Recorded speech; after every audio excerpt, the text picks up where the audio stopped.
You've finally got just one or two children left at home after years of schooling your family. What's it like to be in this season of more time and fewer people in the house? Veteran homeschooler Mary Ellen Barrett is here to talk about schooling the last few in the nest. Welcome to Homeschooling Saints, the podcast that helps you create the homeschool you love for the people you love. Our host is Lisa Mladinich, a Catholic life coach, TV host, best-selling author, and an instructor at Homeschool Connections. Before we get started, remember to subscribe to this podcast so you never miss an episode. And if you're watching on YouTube, click the bell to join our channel. Hello, I'm Lisa Mladinich, your host, and today we're talking with Mary Ellen Barrett about schooling the last few in the nest. Mary Ellen, it's so good to have you back. You were the very first interview that I ever did on this show 6 years ago. I know. Wow, it feels like forever ago, but it went like that. Yeah, and a lot's changed. We've both kind of walked a lot of miles in that time. I've had you on several times over the years, but it's been a while because you got super busy with Seton Homeschool, which you've really done so much there. I want to talk about that at some point today. You've been really busy and really creative in that area, but you've also done a whole lot of homeschooling in these years. Would you just put us in the picture of how long and how many? Oh, sure. Well, this is my 23rd year of homeschooling. And so in the last 6 years, I've graduated 5 of them, seven. I had 8. So I only have one left at home at the moment who's being homeschooled. He's a sophomore. He's 16. He just turned 16, and he's the caboose. He's the last one left. So I have a 28-year-old daughter who's studying to be a pilot right now. Wow. Yeah, she had a whole career in insurance, and then she just decided she wanted to be a pilot. So she's going to flight school. It's really cool. Wow, I know it is. It was kind of out of left field, but we're really proud of her. She's doing really well. I have a 26-year-old who's the director of music at our parish. She also teaches private lessons and stuff. She's the musician. I have a 23-year-old who is a hairstylist. I have a 22-year-old who's graduating from Ave Maria in May, and I have 2 18-year-olds. One of whom's working full time, saving up for she's trying to figure out what she wants to do in college, so she's saving money. And my other 18-year-old has developmental disabilities, and he's starting a work program soon through the state, through ACLD. So everybody's really busy. Wow. I love that there's the whole gamut, too. This is one of the things we love about homeschooling, is that we can meet our kids where they are, and we can teach them this love of learning and even self-discovery that can be a lifelong asset to them. Oh, yeah. I mean, with all of these kids, everybody has done something different. They've approached their post-homeschool life in very different ways. There's been the traditional college kids. My musician went to college for music ed, but her homeschool was really focused on music. So we had opportunities to do orchestras and private lessons and travel for orchestras and things like that. So that was her high school, was kind of all focused on that.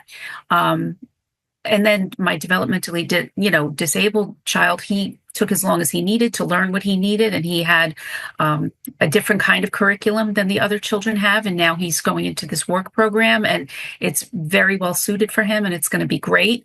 And the one who's just kind of up in the air a little bit, she just went out and got a job, and it's fine. She's 18. You don't have to know your whole life at 18. And I'd rather her focus on what she wants to put her efforts into, rather than just go into college or something like that without knowing. You want them to actually spend their time and their resources wisely.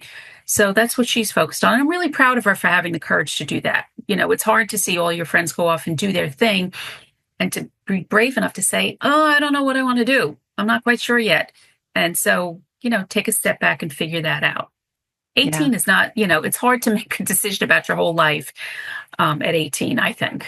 Oh, yeah. I mean, I'm 65 and I remember very well going off to college with no idea who I was or what I was going to do and Yeah. dabbling in a little of this and a little of that and then dropping out and then going back to school later when I was older, Mm. very focused, very Yeah. motivated, clear about what I wanted and doing a really different job, at everything. Yeah. Yeah. And back then when I went to college, and I'm close to your age, you could go to college and pay for it. And now you could go and not, decide this isn't what I want, but you're $40,000 in debt for, the first year or something.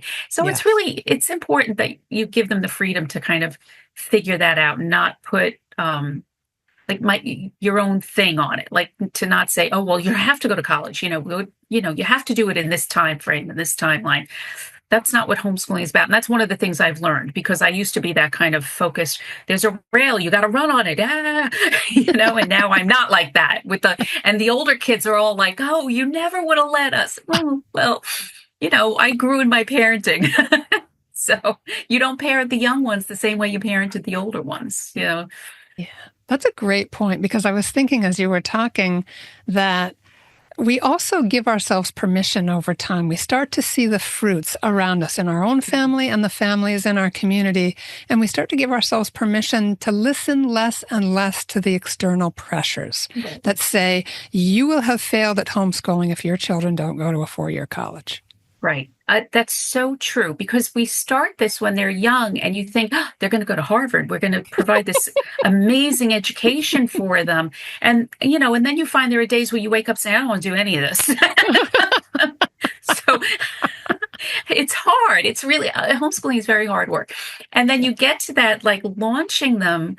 And if they're unsure, you have to let them and their personalities and their talents and their gifts kind of shine. And sometimes that takes a little time, and you have to grow in your parenthood well enough to know your child and know their abilities and be confident enough to say, yeah, that's okay. That's okay. Go work at the local diner or go work at the movie theater or whatever and figure it out. Take 6 months, take a year, figure it out. And we'll be here to support you however we can. You have to have that kind of confidence. And that just grows as your child grows. You don't have that when they're babies. You're always thinking, I'm doing it wrong. You're not. I promise you're not. Yeah, and that's the thing. The word confidence is so important here, too, because we don't know if we're doing a good job. And I think that's one of the benefits, I think, like we were only able to have our one. And so every day was something new. Every day was a new way I thought I was messing up. And because I didn't have anything to compare it to. Once you've had your first few, like you said, you start to realize they're all different. They're all going to have different milestones and do it differently and different struggles and different kinds of successes. So thank you for using the word confidence, because I think that a lot hinges on that. Sure does. Yeah, I've grown to know that. Definitely. Yeah. And I got that, honestly, from people like you and other families that I just listened to and watched and sometimes asked questions of. Because, if people haven't, you're just catching up with us and didn't hear that first few episodes of me and Mary Ellen, we're both in New York and we're in the same massive, wonderful Catholic homeschool network here on Long Island. And so I had a chance to learn from these amazing people and absorb even just being a more patient mother, because I had my daughter so late in life, I was kind of a crank, and I really needed to learn to I never out. saw that. I never saw that. And she has always been a delightful person, your daughter. So I never saw the cranky. Thank you. Well, she did. Anyway, yeah. So what are you noticing for you as the homeschooling mom, and maybe even for Dave? What are you guys seeing that's different for you? How is your life different now that you've got one yet to leave the nest? Yeah, it's very different. It's quieter, because mostly there's nobody home during the day. So he's very musical. So unless he's on his drums, it's very quiet in the house. And I find that I have much more free time. And, when they're younger and you're just constantly pulled in a million different directions and you think this is never going to end, I'm never going to have 5 minutes to myself, I'm never going to be able to do anything else. And then suddenly, boom, like you wake up one morning and there's one left or there's two. Even when I had the twins with Brendan, it was quieter and it was a much more relaxed pace. Because A, I knew more of what I was doing and what was important. And B, it was just easier. I don't know. It was just easier. I was in my groove. And now with just Brendan, he takes a few hours to do his schoolwork. He does it mostly on his own. So I'm there if he needs me, and I'm there to kind of direct things, but I'm not sitting next to him, having him read aloud to me or anything like that. So I've had more time to work. I've had more time to do things like my embroidery. I've had more time to volunteer at church. It's nice. It's kind of nice, I have to say. Yeah. It's just, yeah. And I'm still young enough to enjoy all of that. So that's good. I'm not young by any means, but I'll be 60 when he graduates high school. I figured that out when he was born. And I thought, wow, I'm going to be like this little old lady, and maybe I am, but I don't feel that way yet. So I feel like I still have something to contribute, and it's nice to have that time. Yeah. Well, I'm just doing the math, and you're the age I was when I started my current career, which is why I'm retiring from the show, my coaching career. And so at approximately 58, I had no idea a whole new world was opening up to me, and a whole new world has really opened up to you as well, Mary Ellen. And I would love to tell people a little about that, because you built gradually when you still had a house full of kids. You started working for Seton. Do you mind just giving us a thumbnail history of that and tell us, because I know you're incredibly creative, and I know I'm embarrassing you, but I want to hear about some of what you've been producing and the role that you're in right now with Seton. I think this is so exciting. Oh, that's so kind of you. Thank you. It started, I want to say about maybe 12 years ago. I was speaking at a homeschool conference because I had a blog that it was a homeschool focused blog, and it was kind of popular. And a few people would come and ask me to speak at their conferences. And I spoke at one in New Jersey, and somebody who worked at Seton, he was there, and he said to them, the powers that be there, you should have her come and speak at our conferences, the IHM conferences. She was popular. She was good, whatever. And they did. They asked me to speak at them, and they realized I used a lot of Seton materials. So the next year, they asked me to come and work at their tables and help sell the books and help encourage mothers who are using Seton. And I started doing that. And I couldn't even tell you exactly how I ended up like in the office doing work, but I ended up hired somehow. And I work from home, and I go every 6-8 weeks. I spend 5 days, 6 days in the office having meetings and doing things like that. So I edit the magazine, Seton magazine, and and with my partner, Ginny Sufert, we have a podcast that's sponsored by Seton, the Stay-at-Homeschooling Moms Podcast. And I also write curriculum and work on curriculum development. And I'm the chairman of the board of directors for the company. So it's just expanded in a million different ways. Can you get any higher? I'm telling you, I feel like I missed a meeting and they voted for me, and I was like, wait, what? Isn't there somebody better at this than me?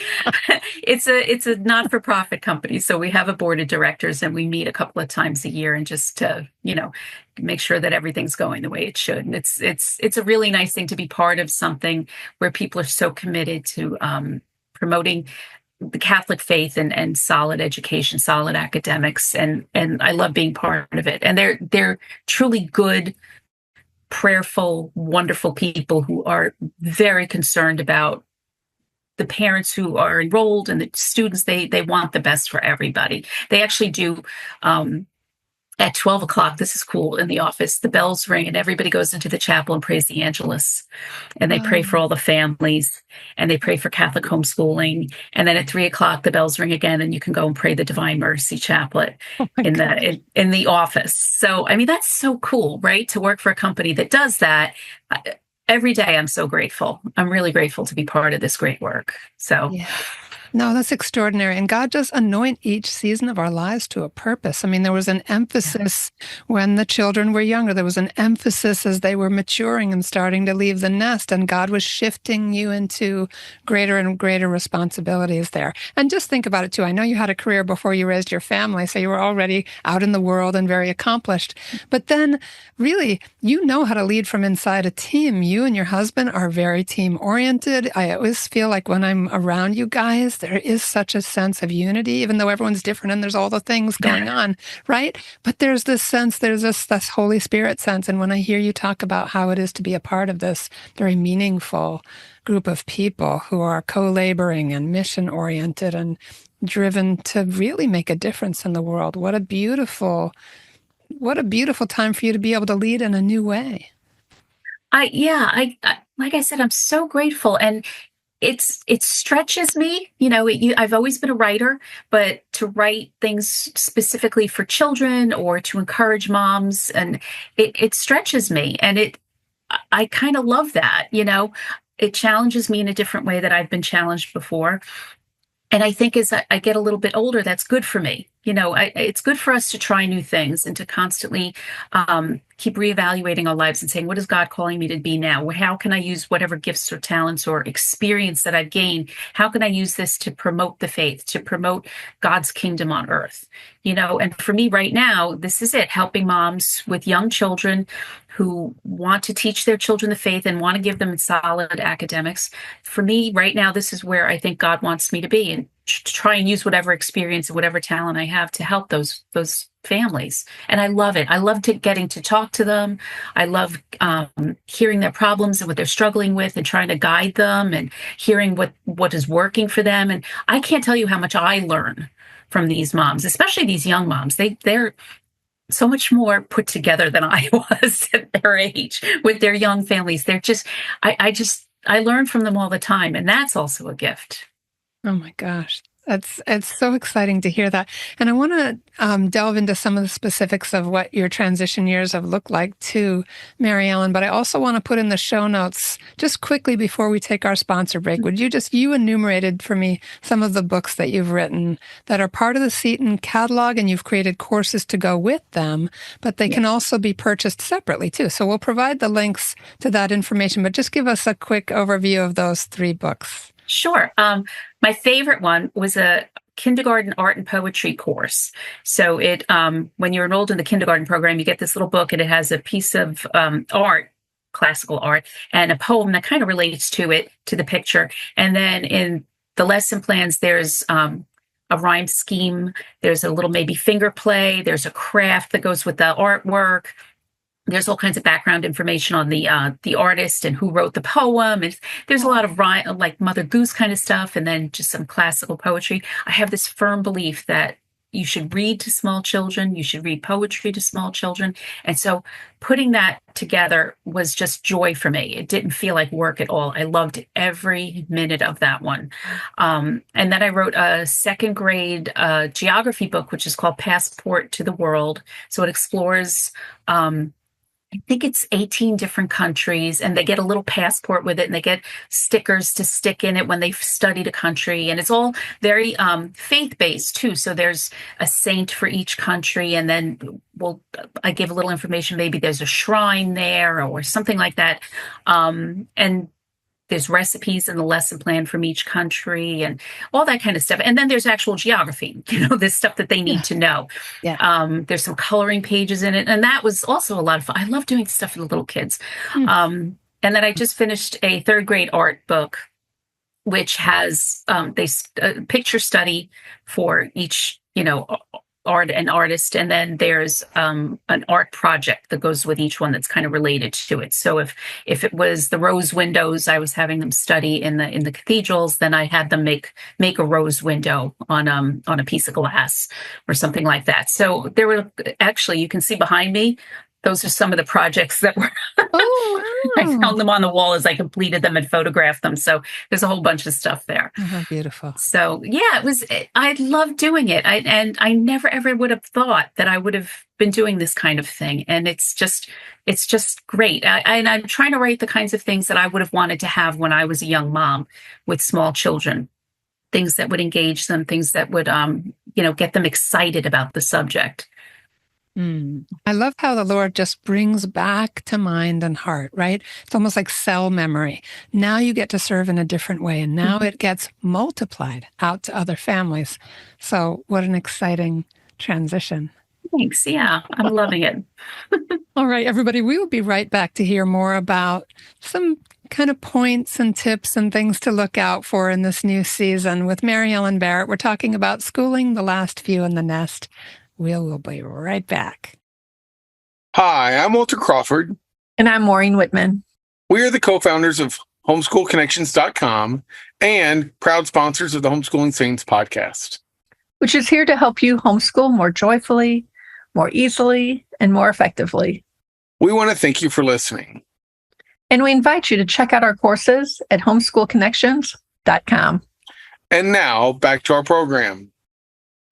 All right, we are back with Mary Ellen Barrett about schooling the last few in the nest. We're having so much fun. Now we're going to go through some examples about what's really different in the home, in the relationship. Start us off with what's different for your student being schooled last in all that long line of people. It's a very different experience for him than his siblings have had. He's a little bit introverted, so he's not a go-getter kind of person when it comes socially to things that are social. So a lot of his friends have either gone to high school. He had a very good friend whose father got transferred and moved to Ohio. And a couple friends have gone off to college. So he's a little bit on his own, which has been a struggle. So I've had to put myself out there a little bit and join some activities and get involved. We're trying to get him into some homeschooling groups here that are more local so he can find some friends. He got a job, so he works at a local restaurant as a busboy, so that gets him out. But he's not one to put himself out there. So I've had to push a little bit. You only need one friend. Like, you don't need to have 40 friends. You just need one, maybe two friends, somebody to do something with on a weekend, somebody to, play a game with, somebody to complain about your mother to, whatever. You just need that one person, right? Oh, yeah. So that's been a little bit of a struggle. And from what I understand, that's a very common struggle as you get down to the last one or two. He had built-in people around all the time. He was never lonely. And now it's just the two of us knocking around. And apparently I am not scintillating company all the time. That's not possible, Mary Ellen. And what's lovely is he and I are very close. Like, he comes to me, he talks to me, he shares things with me that his older siblings didn't do because they had each other more.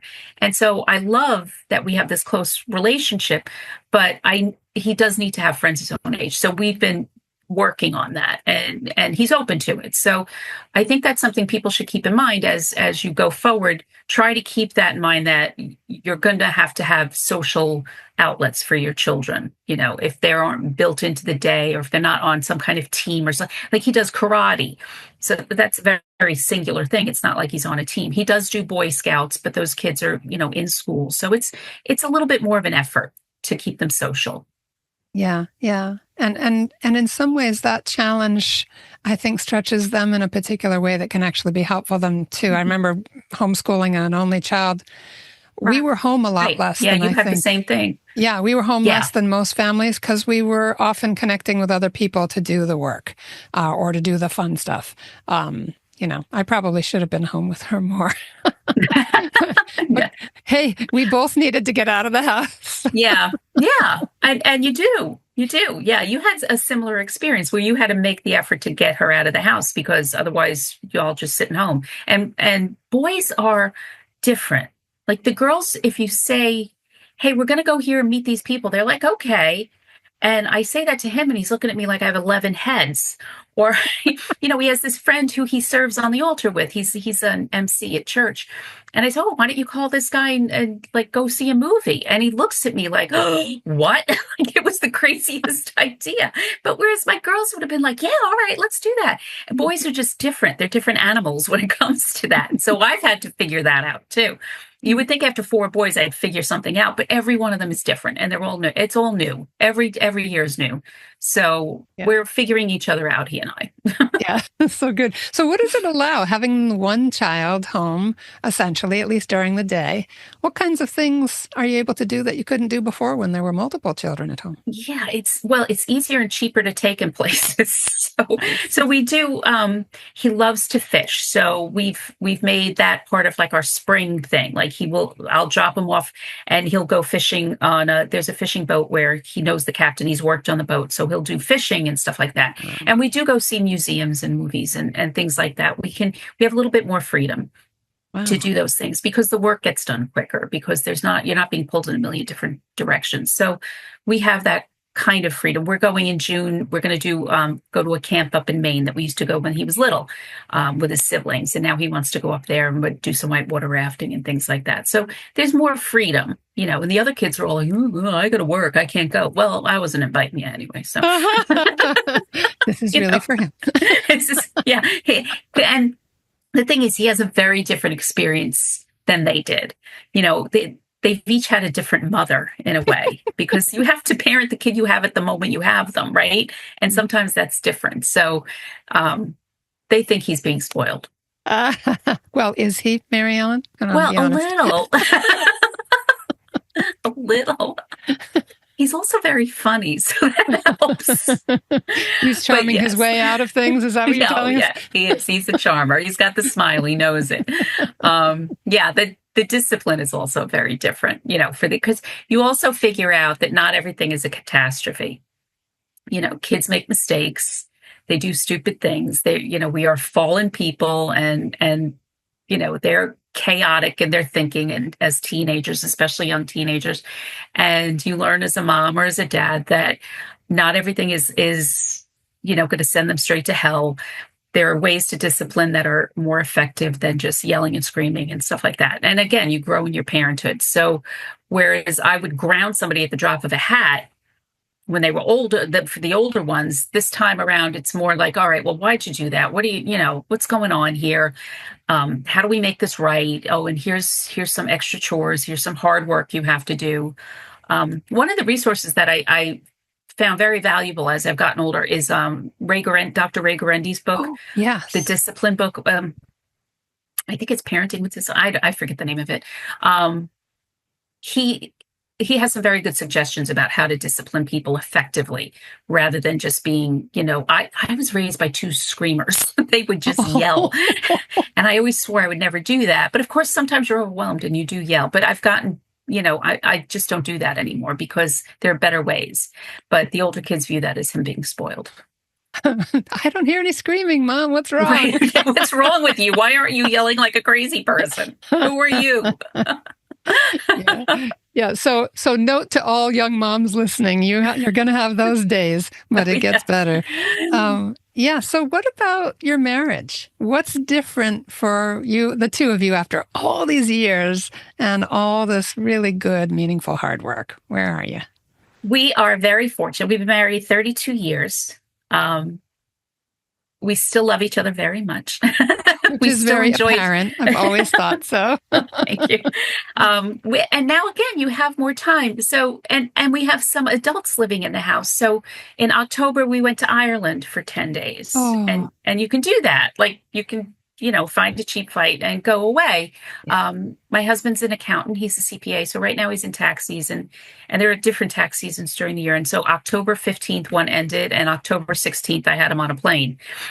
Because we spent very little time together in the previous months. So we spent time in Ireland together. And you have more time to be romantic and to have conversations and things, almost to the point where it's like, all right, stop sharing. We talked enough. Can I just watch my show? Or like, we are the least romantic people in the world. We're not. Sometimes it's just like, okay, that's enough. He asked me Saturday, he's like, you want to go out? We can go out for date night. I'm like, no, I'm tired. Stay home. But when, 10 years ago, I would have been out the door before he finished the sentence, because I was just, overwhelmed by never getting to go out. Now it's just, we have a lot more freedom to do that. So if you hang in there, it all happens. It really all happens. So you just got to try to maintain that friendship and that love and that romance until you get to the point where you can actually, go out and do things together and spend real quality time together. It's important to try little ways to maintain that, because the payoff is great. It really is. Yeah. I remember one of the times I interviewed you, you were talking about, I think we aired it for Valentine's Day one year, you were talking about kind of taking care of your husband and that relationship in the midst of all the heavy duty homeschooling. And I remember one thing you did, or a couple of things. I hope I'm embarrassing you. Well, you said it on the air anyway, so I can share. Was heating up a bath towel for your husband, so when he got out of the shower, he had a warm towel. Or laundering everyone's pillowcases and scenting them with lavender, so that the whole family would go to bed that night with the scent of lavender, soothing them to sleep. Like, I almost want to cry saying that, because everything that we go through in our lives, all the hard work, all the ups and downs, everything that we weather together stretches us in unseen ways, as well as the growth that we can see in ourselves and in each other. But God is doing his work.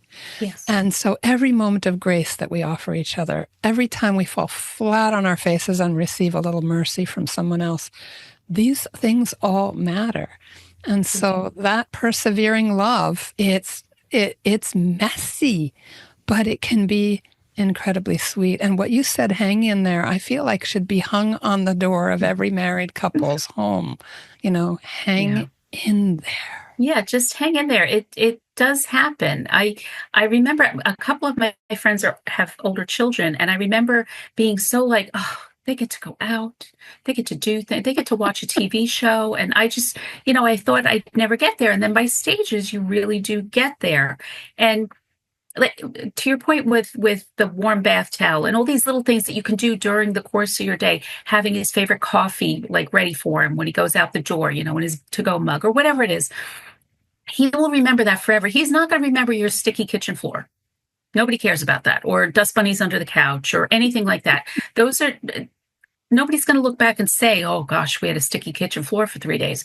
But he will remember that you took care of him in just that little sweet way. He will remember, oh, she always did this for me, or that little thing, and I think that's really important. Those memories, those kind of things are what hang you together. Those are the ties that bind, those sweet little daily, not a big deal, not a lot of time gestures are what keep your marriage really healthy. I think that's been my experience anyway.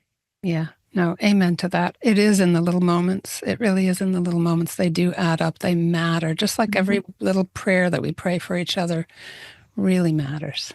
They do. Yeah. So just as we're starting to wind down this conversation, Mary Ellen, this is my last interview on the show, and you were my first interview on the show. And it is so meaningful and momentous to me to have you back to wrap up this season as I leave joyfully. I'm so grateful. I'm really grateful that you've asked me to do this to be your send-off. You've done amazing work with this podcast. You really have. You've blessed so many people, and they've all been so lucky to have you. So you go off with this stellar record. You really do. Congratulations. Oh, thank you, Mary Ellen. It has blessed me immensely. And I really appreciate, because we do really pray for our listeners, as you all pray at Seton for your families. We really take that seriously too. And so we know they're praying for us too, which has been really, really beautiful. But as we're just kind of starting to wrap it up, finally, what would you like to leave our listeners with today? Oh, I would like to tell you that homeschooling is very hard, and it's a job. And the harder you work at it, the better it is. And it is entirely worth it. Whatever you do, if you homeschool till 8th grade, if you homeschool till 6th grade, if you just homeschool high school, whatever you do as a parent that you decide is best for your children, and you put your whole heart into it, I promise you, every tired, frustrated, crazy moment in your life is going to be completely worth it, because God is going to bless those efforts. He's going to bless them tenfold, 100-fold, 1,000,000-fold. And you're going to have relationships with your kid and plant seeds in your children that are going to flower for generations. I really believe that. So like I said, hang in there, do your best, pray ceaselessly, pray all the time, and know that I am praying for all of you.